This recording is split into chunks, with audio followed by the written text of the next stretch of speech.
The topic we are going to discuss today is خلافت راشدہ میں جو پہلے خلیفہ تھے حضرت ابو بکر صدیق، ان کو جو مشکلات تھی ابتدائی طور پر وہ ہم نے ڈسکس کی تھی، اور آج ان مشکلات کا ایک سرسری سا اوور ویو دوں گا، اور اس کے بعد ان کے حل کے لیے اقدامات جو ہے جو انہوں نے کیے وہ ڈسکس کیے جائیں گے. ٹھیک ہے جی، تو شروع کرتے ہیں. مشکلات کیا تھی جب حضور صلی اللہ علیہ وسلم کا وصال ہو گیا تو اس وقت بہت سارے مسائل اس ریاست کو اور نئے منتخب ہونے والے خلیفہ کو سامنا کرنا پڑے. ان میں سے ابتدائی طور پر پہلے جو ہے مسلمانوں کے باہمی اختلافات تھے کہ مہاجرین اور انصار جب سقیفہ بنی سعدہ میں اکٹھے ہوئے، خلافت کا مسئلہ جو ہے وہ درپیش آ گیا، تو بہت سارے لوگوں نے ان کی جو رائے تھی اس میں اختلاف آنا شروع ہو گیا. کچھ لوگ چاہتے تھے کہ انصار میں سے خلیفہ ہوں، اور کچھ چاہتے تھے مہاجرین میں سے. تو ان میں سے چونکہ حضور صلی اللہ علیہ وسلم نے اپنی غیر موجودگی میں جب وہ بیمار تھے تو حضرت ابو بکر صدیق کو نماز کے لیے امام مقرر کیا تھا. تو یہ انڈائریکٹلی اشارہ تھا کہ میرے بعد جو ہے وہ میرے بعد جو حکمران یا لیڈر یا میری غیر موجودگی میں جو میری کمی پوری کریں گے وہ حضرت ابو بکر صدیق ہوں گے. ٹھیک ہے، شاباش. پھر ایک دفعہ ایک بڑھیا کسی کام کے لیے آئی تو حضور صلی اللہ علیہ وسلم نے ان کو کیا کہا کہ اگر میں اگلے سال نہ ہوں تو آپ ابو بکر صدیق سے مل لینا. ٹھیک ہے، تو انڈائریکٹلی اشارہ یہ تھا کہ میرے بعد جو ہے میرے سکسیسر جو ہے وہ ہوں گے ابو بکر صدیق. اور یہ انڈائریکٹلی تھا، ڈائریکٹ جو ہے وہ آپ نے کوئی حدیث یا اس طرح کا جو ہے وہ بات نہیں ہے جس میں آپ نے اپنا کسی کو سکسیسر نامینیٹ کیا. اور یہی شریعت ہے، اسلامی نظام ہے کہ اس میں کسی کو نامزد نہیں کیا جاتا، بلکہ عوام اپنے میں سے جو منتخب ہوتا ہے بندہ جو بہتر سمجھتے ہیں اس کو الیکٹ کر لیتے ہیں، جیسے کہ حضرت ابو بکر صدیق کو الیکٹ کر دیا گیا. اور تو اس میں سے کچھ لوگوں نے جیسے سعد بن عبادہ اور بنو ہاشم کے کچھ لوگوں نے آپ کی ہاتھ پر بیعت نہ کی، لیکن with the passage of time انہوں نے بھی کر لی. لیکن پہلا جو ہے وہ پوائنٹ یہ تھا کہ ان کے آپس میں آپسی اختلافات تھے جن کو انہوں نے ٹھیک کرنا تھا. اور ساتھ ساتھ میں اس کا حل بھی بتاتا جاتا ہوں تاکہ دوبارہ سے جو ہے وہ اس کے حل کے لیے آپ نے یہ کیا کہ وہ جو تمام لوگ آپ سے ناراض تھے، آپ نے اپنے خلافت سے اپنے اقدامات سے اپنے آپ کو اہل ثابت کر دیا. آل دو کہ آپ نہیں چاہتے تھے کہ آپ خلیفہ بنیں، آپ کو بنا دیا گیا حالات کی نزاکت کی وجہ سے. اس وقت آپ خلیفہ نہ بنتے شاید مسائل اور گمبھیر ہو جاتے، چیزیں جو ہے وہ اور خراب ہو جاتی. اس لیے کیا کیا کہ آپ نے فوراً جو ہے وہ ذمہ داری قبول کر دی. پھر جو دوسرا جو مسئلہ تھا وہ تھا فتنہ ارتداد.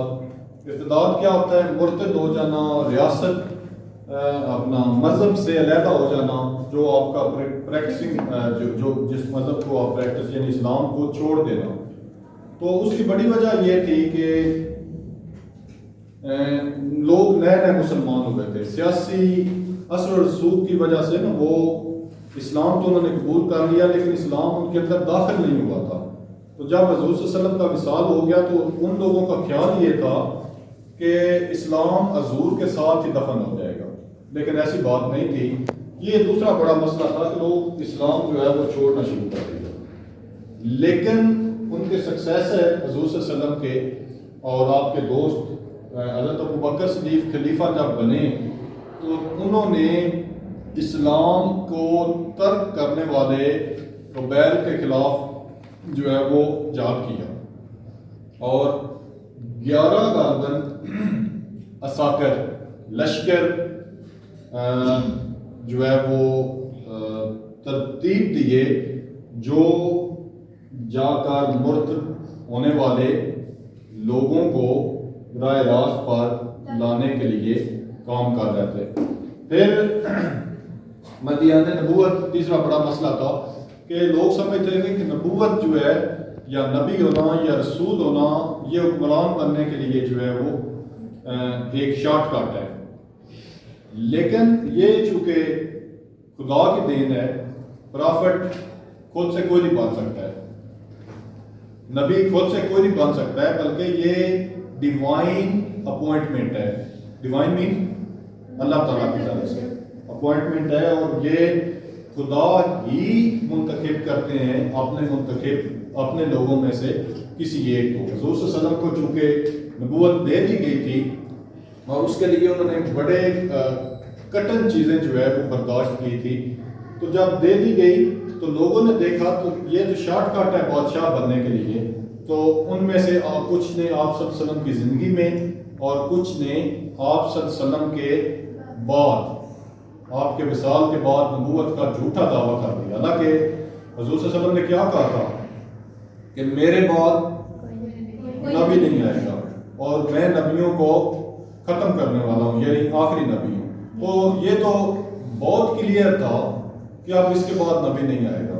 تو مسلمانوں کا عقیدہ اتنا سٹرانگ تھا کہ اب وہ کسی چیز کو برداشت نہیں کر سکتے. لہذا ابو بکر صدیق نے عملی اقدامات ان کے خلاف کیا اور ان کے خلاف لشکر بھیجے, اور جو نبوت کے جھوٹے دعوے دار تھے ان کو ختم کر دیا, ان کو دستبردار کو ان میں سے کچھ ہو گئے. ایون ایک خاتون سجا نے بھی جو ہے نبوت کا دعویٰ کیا تھا, اور اس نے ایسا قدم اٹھایا کہ ایک اور جھوٹے نبی سے انہوں نے اکٹھے ہو کر شادی کر لی, اور تحفے کے طور پر اپنے ماننے والوں کو کچھ نمازیں معاف کر دی. ٹھیک ہے, تو اس طرح کی چیزیں جو ہے وہ وہاں پہ کریٹ ہو رہی تھی. تو آپ نے حضرت ابو بکر صدیق نے ان کے خلاف کیا قدم اٹھایا, ان کے خلاف لشکر بھیجے اور ان کو جو ہے وہ کچل دیا, چونکہ وہ جو ہے وہ حدیث سے ثابت تھا, قرآن سے ثابت تھا کہ وہ جھوٹے ہوں گے, اور اس وجہ سے جو ہے وہ ایون اس میں اتنا تھا کہ اپنا قبائلی تعصب کہ لوگ کہتے تھے کہ وہاں پہ بڑے نا دو قبائل تھے عرب کے اندر, بڑے جو ڈسٹریبیوشن تھی پیچھے سے آ رہی تھی ماضی سے, مزری اور دوسری کون سے تھے, کسی کو پتہ ہے؟ دو ان کی ڈسٹریبیوشن تھی, دو حصوں میں عرب تقسیم تھے, ایک یمنی اور ایک مزری. تو مزریوں یمنیوں کا خیال تھا کہ سچے نبی سے اگر ہمارا جھوٹا نبی ہو جائے تو وہ ہم اس کو ہمارے لیے بہتر ہے. وہ قبائلی تعصب کی وجہ سے یہ بات کرتے تھے, عصبیہ کی وجہ سے یہ بات کرتے تھے. پھر شام کے عیسائی تھے, یہ ایک گریو ڈیفیکلٹی کریٹ ہو گئی تھی کب, جب حضور صلی اللہ علیہ وسلم کا وصال ہوا. ریاست چونکہ ساری ان کے ارد گرد گھوم رہی تھی, پیوٹل رول تھا. پیوٹل رول ہوتا ہے کہ کلیدی کردار. آپ نے کوئی بھی بائک کا ایکسل دیکھا ہوگا, سائیکل کا اس میں جو بائنڈنگ فیکٹر ہوتا ہے نا, اس کے اندر ایکسل ہوتا ہے جو ساری چیزوں کو جوڑ کے رکھتا ہے. تو حضور صلی اللہ علیہ وسلم کا کردار بھی کلیدی کردار تھا, وہ بائنڈنگ فیکٹر تھے, ساری امت کو انہوں نے جوڑ رکھا تھا. تو جب ان کا وصال ہوا تو چیزیں جو سمجھ سے جو ہے جلدی سے جو ہے وہ سمجھ میں نہیں آنے والی تھی, تو وہ ان کی جگہ لینے والے اور لوگ باقی لوگ جو ان کے ساتھ اٹیچمنٹس تھی وہ تھوڑی سی نا اور طرح کی صورتحال کریٹ ہو گئی. تو اس میں کیا کیا گیا کہ آپ کو جو ہے وہ خلیفہ چن لیا گیا اور چیزوں کو انہوں نے سنبھالنے کی کوشش کی. تو اس وقت حضرت زید بن حارث کو آپ نے نامینیٹ کر رکھا تھا کہ شام کے عیسائیوں کے خلاف جو ہے وہ جائیں,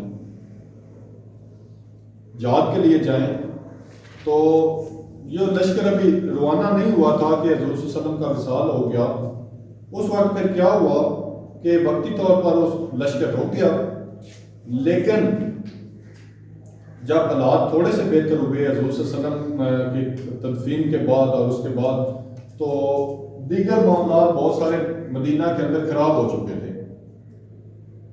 ان حالات کو اوور کم کرنا تھا تو ساتھ یہ لشکر بھی روانہ کرنا تھا. بہت سارے صحابہ نے منع کیا حضرت ابو بکر صدیق کو کہ آپ اس لشکر کو روانہ نہ کریں، کیونکہ مدینہ کے حالات جو ہے وہ بہت خراب ہو چکے ہیں، اس میں دیگر مسائل ہیں، پرائرٹی بیسس پہ وہ حل کرنے والے ہیں.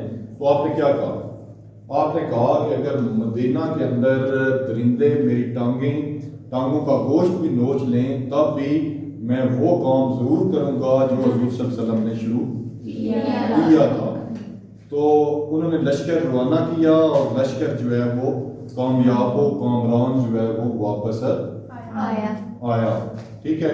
تو یہ اس کے جو پرابلمس تھے اس کو نہ صرف خوش اسلوبی کے ساتھ ٹیکل کر لیا گیا، ان کے خلاف ان کے اگینسٹ جو ہے اقدامات کر لیے گئے، بلکہ ریاست کے جو لوگ باغی تھے، جو سمجھ رہے تھے کہ حضور کے ساتھ جو ہے وہ یہ ختم ہو جائے گا سلسلہ جو ہے وہ مرکزی حکومت والا جو سب، اس سے پہلے آپ کو لوگوں کے علم میں ہے قبیلی نظام ہے عرب کا. بیسیکلی جب ہم بات کرتے ہیں تو عرب کا کون سا نظام ہے؟ قبیلی نظام. قبیلے پر فخر کیا جاتا ہے وہاں پہ، اور قبیلے کے سردار کے حکم پر وہ جان دے بھی سکتے تھے اور لے بھی سکتے تھے. تو جو ان کی انٹرنل وارفیئر تھی، سول وارفیئر تھی، وہ مسلسل ہوتی رہتی تھی. اس لیے یہ آپس میں لڑتے رہتے تھے اور ان کی ورث نہیں تھی دنیا میں. اس طرف ان کی بڑی طاقت جو ہے وہ شام کی طرف، نارتھ کی طرف شام رومی سلطنت تھی، ایسٹ کی طرف جو ہے وہ کیا تھی؟ ایرانی حکومت تھی برسوں سے جو چلی آ رہی تھی، اور ساؤتھ میں جو ہے وہ حبشہ کی حکومت تھی. تو بڑی مین پاوریں تھی. اور یہ بھی میں آپ کو بتا چکا ہوں اس سے پہلے کہ ان عربوں پر کوئی حکومت کرنا بھی گوارا نہیں کرتا تھا. اس کی وجہ کیا تھی؟ ان کی انٹرنل وارفیئر تھی، سول وار تھی، جو مسلسل ایک دوسرے کے ساتھ لڑ کے اپنے آپ کو کمزور کرتے رہتے تھے. تو جب محمد صلی اللہ علیہ وسلم آئے تو انہوں نے کیا کیا؟ ان سب کو یونائٹ کیا. یہ ساری جو علیحدہ علیحدہ اسمبلیاں تھیں نا، ان کو ایک موقع کی شکل میں اپنا شکل دی. اور یہ موقع پنچ جب رومن امپائر کو لگا تو ان کی طاقت جو ہے ان پر بھی ضرب لگی. اس طرف مشرق کی طرف لگا تو ایرانی جو ہے حکومت وہ انہوں نے ان کو تسلیم کیا ایک قوت کے طور پر. تو مرکزی حکومت جو تھی وہ پہلی دفعہ عرب کے اندر پرافٹ محمد صلی اللہ علیہ وسلم نے اسٹیبلش کی تھی.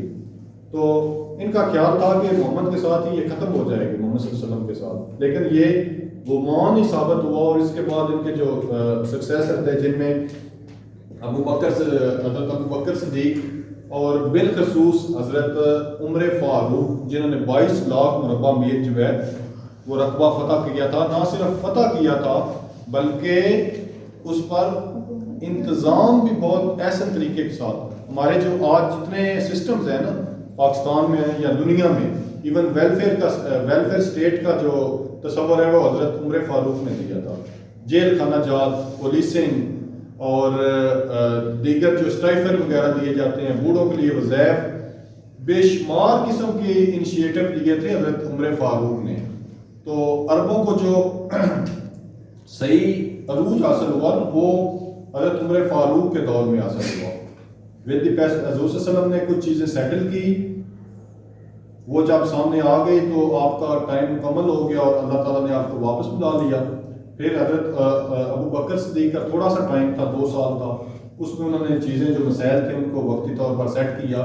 تو 11 سال تھا حضرت عمر فاروق کا ٹائم. اس میں انہوں نے صحیح ریاست کو ایسے نا مضبوط کیا اور بہت سارے علاقے جو ہے وہ نئے فتح کیے. تو اگلا جب ہم ٹاپک پڑھیں گے نا حضرت عمر فاروق کا، تو اس میں آپ دیکھیں گے کہ he was very very wonderful personality of the Muslim. تو آج میرا کہنا یہ کافی ہے. امید ہے کہ آپ لوگوں کو سمجھ بھی آئے گی. اگر نہیں آئے تو اس میں سے یو پہ آسک کویسچنز، آپ میں سے جس کسی کو بھی کوئی تھوڑی سی کنفیوژن ہو وہ سوال پوچھ سکتا ہے. Thank you.